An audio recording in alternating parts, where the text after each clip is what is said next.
Okay, welcome back. We're going to talk about vital verbiage for your hostess and the party. Now, what I want you guys to consider is, I know this is such maybe a basic concept, but what I want you guys to think about is your conversation being a volley back and forth between you and your hostess. You want to make sure that when you ask her a question, you wait for an answer. Don't go on to the next topic unless she's answered you, because inevitably things get kind of either unanswered or not resolved, and then you have to go back. So my very first tip to you is to make sure you're having a volley back and forth. So when you ask her a question and she hasn't answered yet and you can see that she's seen it, give her a gentle nudge and say something like, "Hey Jen, I'm just checking in to make sure you saw my message." And think if you can, or ask if you can get a response from her before moving on to the next thing you want to ask her. So for instance, what do I do in the beginning of my hostess coaching? Right when I first set up my party, about 4 days out before the party begins, I'm going to contact her and say, I'm going to use Jen because Jen's my best friend. Hey Jen, I'm so excited. Your party's been created on Facebook and I am ready to go. I do have one major rule for you that I need you to agree to before we get started. So my one major rule is no dumping people into the event without their permission. I promise you this is a key rule and I have to have your agreement before I add you. Why? Because people who don't want to be there will make your party poopy, and we want people to be there. It's about quality and not quantity. So let me know that you're in and I will add you. So then I will hit send and I will send that and I will wait. And so you want to give them plenty of time to answer. A lot of times hostesses will respond right away with, "Yes, I totally get it." And sometimes you'll see that they saw it and they don't say anything.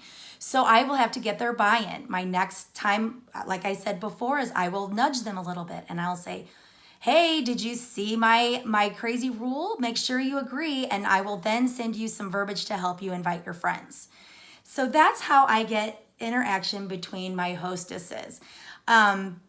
It's really important to make it personal as well. So once they get their buy-in to agree to your rules, the next thing you want to do is create personal verbiage that sounds like your hostess and not like you or some canned response that you want them to send out. Well, how do we do that? Well, we start by asking questions. So I'll say, "Hey, what's your top 2 to 3 favorite qualities of Color Street? What do you like the best?" And I will hopefully get answers like no dry time, it lasts for 2 weeks, it's really affordable. So once she gives me her answers and they're coming from her, and you will notice it's kind of fun. It's fun for you too. This is your job as well. And for me personally, I love to get to know people and what makes them tick.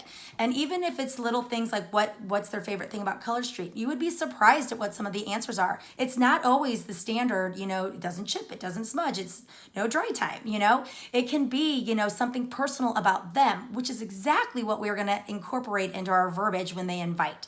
So when they answer, I love that it doesn't take any time to dry and it lasts me over 2 weeks.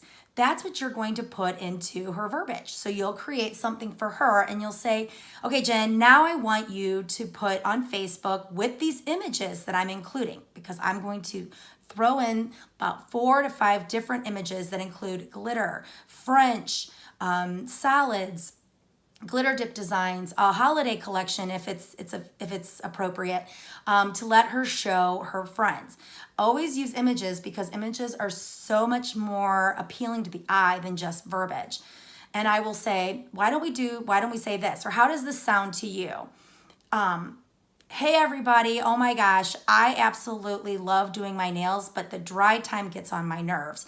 I have found something that I absolutely love. There's no dry time and it lasts for over 2 weeks. It's amazing, and I'm having an online event that you can access anywhere since it's on Facebook, and it begins on Wednesday at 6 o'clock and it's only 30 minutes. Come check it out." Now I would ask them to say, comment who's in, and I will add you, or comment below who's in. Comment below I'm in. and I will get you added to the event.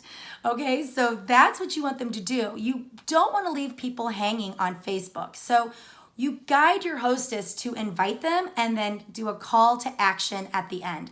You can say anything, comment with an emoji, give me a GIF that you think is fun. Add your flair. Think of something that makes it unique and let them utilize that. And that makes it more fun. Again, when people start getting involved, they see your personality and what they're in for. Okay, so that is really how I coach my hostess, and I do the conversational thing back and forth.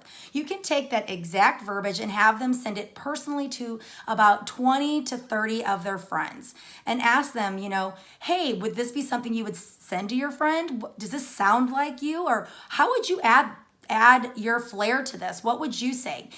Ask her, engage her, and let it sound like you and not that, or let it sound like her and not you. Okay, so that's what I have for now. The next step is what I call our hostess survey. So come check that out in just a second.